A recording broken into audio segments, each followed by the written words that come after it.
Hello there. Greetings and hello there, everyone. It is I, your Star Wars dad, the beloved and loved of all the dads, who goes to get the milk, the blue milk, and returns with the milk. I am here with Scribe Gaming Scribble. We're going to ask him about that in a minute. Say hello, sir.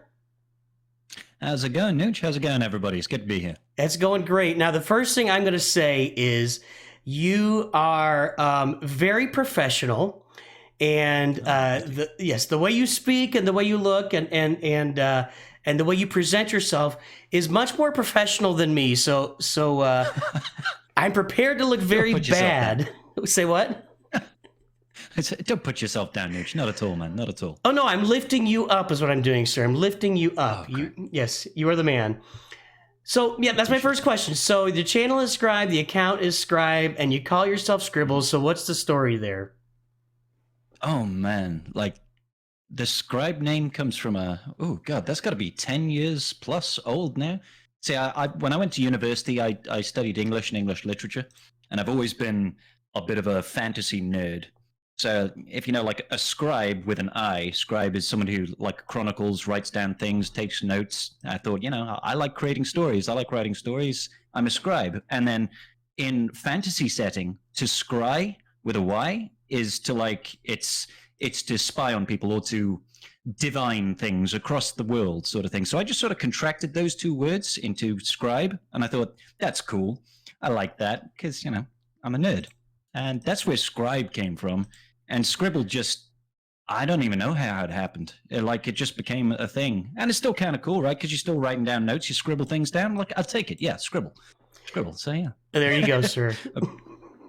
I appreciate that. Brief etymology on my name. Yeah, we got to break it down. We got to figure out where the word comes from. You didn't give us the Latin root, but that's okay. We'll approve of the, yeah.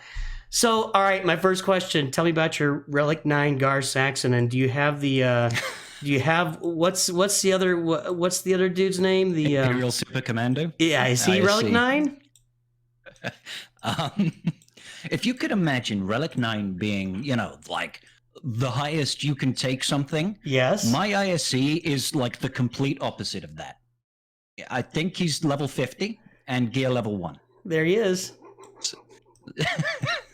So the R9 Gar Saxon was a thing that I did on my stream. We just hit a sub goal, and I told my viewers, the tribe as I like to call them, I said, once we hit this sub goal, I'll let you guys pick any character you want me to Relic 9, and they all voted for Gar Saxon.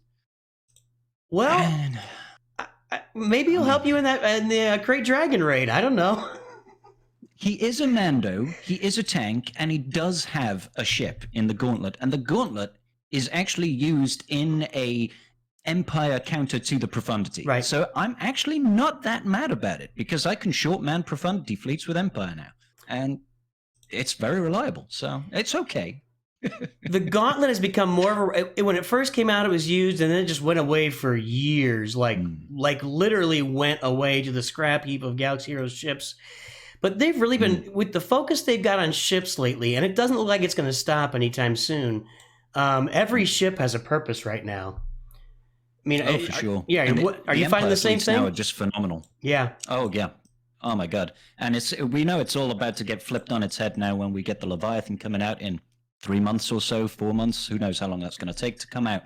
But it's all going to change again, and I can see it happening. I can see Kyber, high-end of Kyber, having additional fleets being required on defense and for offense. So the necessity for you to invest in ships has never been stronger, in my opinion. So yeah, it's funny. Well, yeah, and how things go in the fleet meta. Right, I think it's really important. And, back when we look at the history of the game, when it started off, and for however many 5 years, Squad Arena was the main place to be, and they added Ship Arena crystals at some point along Fleet Arena crystals, and now that's the place to be. In Squad Arena, nobody even tries anymore. It's just kind of get your one attempt every day and move on.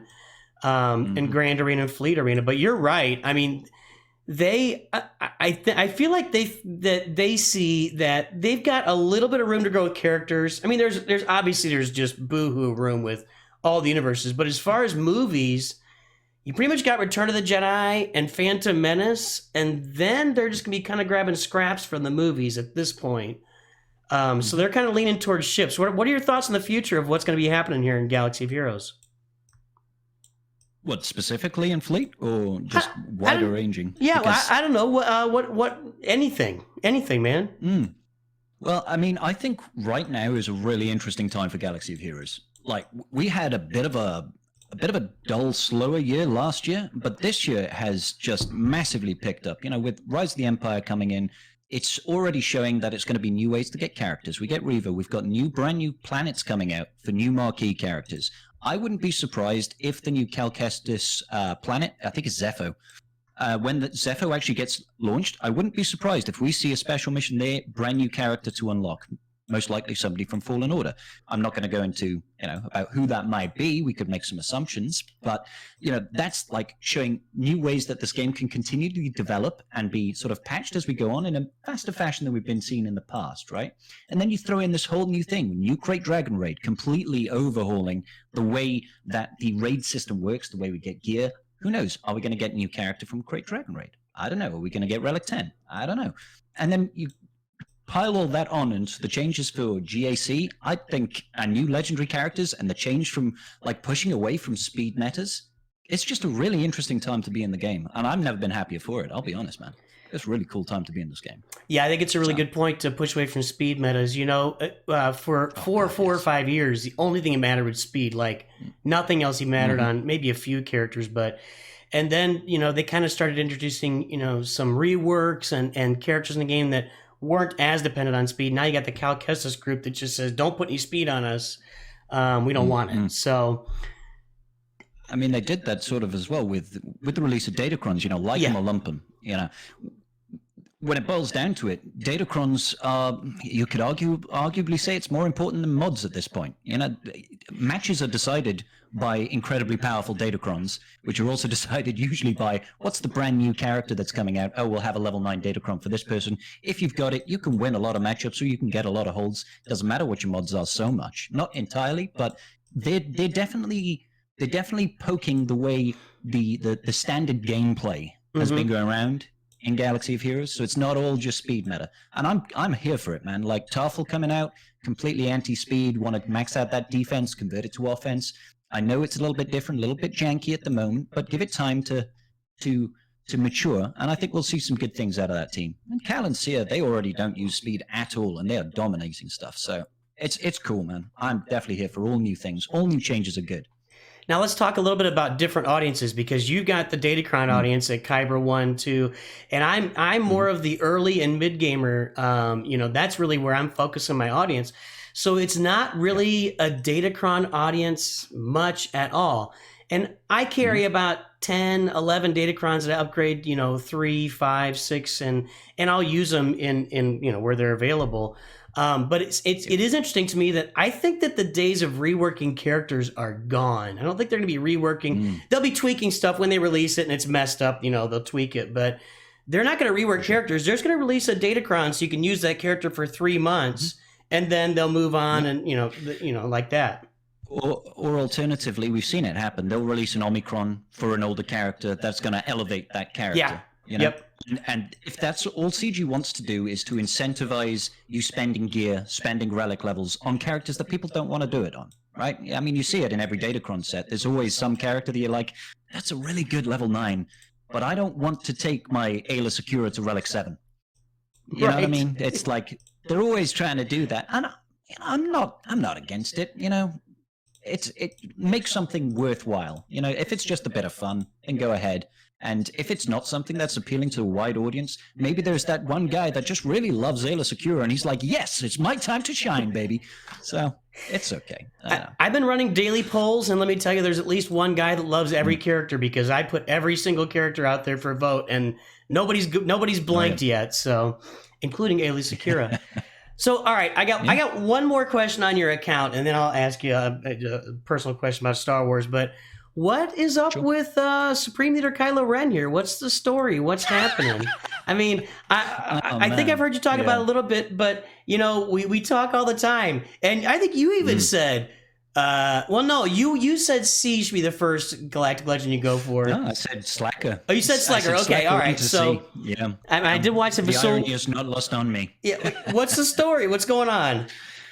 Oh man, so it's just one of those things, right? Like when I was farming my very first GL, the GLs had literally just come out. Well, they weren't even out. They were announced, and we didn't get the kits. We got week, well, it wasn't even week by week. It was like once every 2 weeks. We got one set of requirements for them. It took ages for them to announce, what are all the requirements, and everybody was like, Galactic Legends, they're going to be incredible, meta-defining. Nothing is going to beat them apart from each other, sort of thing. And at that starting point, I was like full send. I hoarded like 50,000 crystals, and I was just farming all the characters, and I was just waiting. And eventually I thought, I'm just going to have to bite the bullet. I have to choose a GL to go for. And I went Ray. I just like, okay, we don't know what they're going to do. I'm just going to go and get Ray because I need to get this character. If I don't have a GL as early as possible, I'm going to drop out of Squad Arena. And back then, as you know, Squad Arena had the lion's share of the crystals. It doesn't anymore, so it's a different environment. I pushed for Ray, and I was like, yes, Ray is amazing. She's really good. And I was like, oh yes, Slacker, we're beating Slacker all the time. And then they buffed Slacker, and then they buffed Slacker, and then they buffed Slacker. And I was like, I'm getting worried. And then over time, I was just like, I should really get Slacker. But then it was like, ooh, JML, JMK. Oh my God, I want these new ones. And I just never found the opportunity to go back and get Slacker. And now I'm sat here like, I really need that last GL, man. It might help you a little bit. I don't know. Just. I mean, he's got a great fleet. The Finalizer is a great fleet. Yeah. It's, so much better than the Resistance fleet. Holdo's fleet it's basically a cleanup fleet, in my experience. And I always said, if it comes to a second battle in fleet, you've probably already lost. So that's generally true, yeah. But the Finalizer, it's killing Executor, and that's a big deal, and it matters. So. All right, man. Well, when you get it, let me know. I'll get my channel. We'll tune into you unlocking Supreme Leader Kylo Ren. That'll be a fun stream for us. All right. So the question I ask everybody: what's your Star Wars story? How did you find Star Wars? How did you come to love it? And just give us that story. That story arc. So mine goes back to the OT. So obviously, I'm old. I'm not that old that I was around when it was in the cinema, but I remember I must have been about 6 or 7 years old, and I was away on holiday with my dad and his girlfriend at the time, and they'd gone out for dinner, and I was like left in the house for them to come back, and she said, oh, maybe you'll like watching this, and it was like VHS, and the old VHS of Star Wars. I was like, I don't know what this is. I remember putting it in, I was like, mind blown. I was just like, wow, that's so cool. They got like special superpowers, exactly, just like that. The classic VHS. Oh man, yeah. Does that still work, Nooch? I mean, I always found over time those things degraded, and they just. I probably haven't played this in 15 years, but if I had a VHS player, I don't know why it wouldn't work. I mean, it wasn't in bad shape when I. Now my son wore out Phantom Menace. My firstborn. Yeah. When he watched the lightsaber duel so many times that when you got to it, it would just go bro. Like he would hang from the doorknob like he was Obi-Wan and then jump up and slice Darth Maul in half. So no, but yeah, those should work. That's absolutely awesome. That's a pretty common refrain is watching it on TV, as a Saturday night special or something, or watching it on VHS. Yeah. And it's funny so they just left you alone and you were by yourself watching the movie. I mean, a different age, wasn't it? These days, you wouldn't have your parents just abandon you in the house, middle of nowhere, and just be like, "I'll see you in a couple of hours, son." Right, bye. Right. Yeah, I mean, it was safe. I was safe. I was a relatively behaved child, I think. or you jump on you jump on your bike after school and you don't come home until 9 p.m. That kind of thing. That was. I had the lifeguards called out for me twice in my childhood because I just used to wander off. Like we'd be on the beach and I would just be like, walk down the beach. Nice. That's awesome. Well, Mr. Scribble or Miss Scribble or Mrs. Scribble as it may be. You know, that's because your Discord says, what does your Discord say when you go live? Mrs. Scribble is streaming? Oh, Princess Scribble. Princess Scribble. Yeah, Thank you. Yes. Yeah. There's a story to that one as well. Oh my days! So that was my first year streaming anniversary on Twitch, and for that I dressed up as Princess Leia, and that was equal amounts terrifying and confusing at the same time. But it kind of stuck. I became Princess Scribble at that point. Oh, I've got a little Princess Leia here where I dress up. Here's my little like and subscribe Princess Leia right there for everybody. Well, I won't go back to that. You've got the buns on right now, kind of. So you kind of got that going on right now.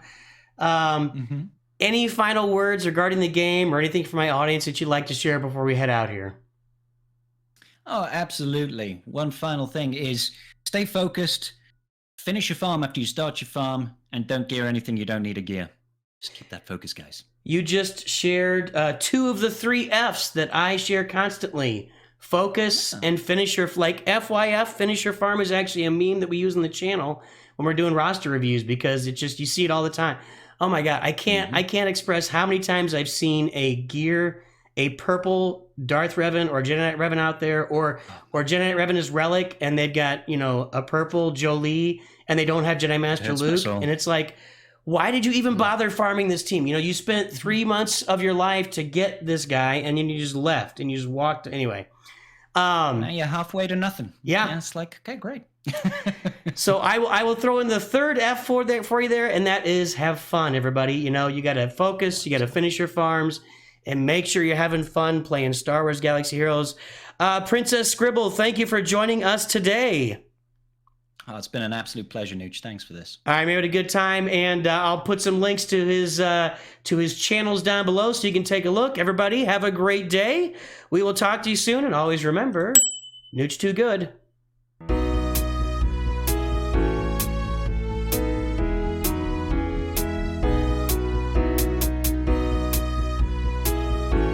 I need a new computer, dude.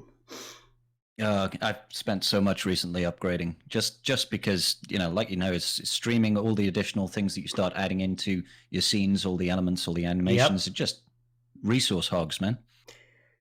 Absolutely, dude. That's exactly what I'm going through. So